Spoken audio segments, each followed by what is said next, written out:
You ask Tiger to solve. This deals with linear equations with one unknown. The final result is y equals 5/4. Let's solve it step by step. Group all constants on the right side of the equation. Add 45 to both sides.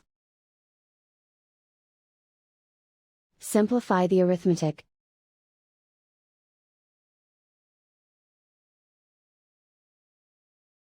Isolate the y.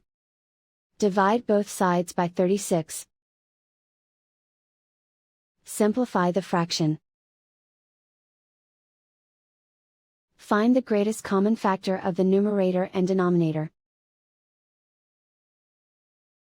Factor out and cancel the greatest common factor. And so the final result is y equals 5/4.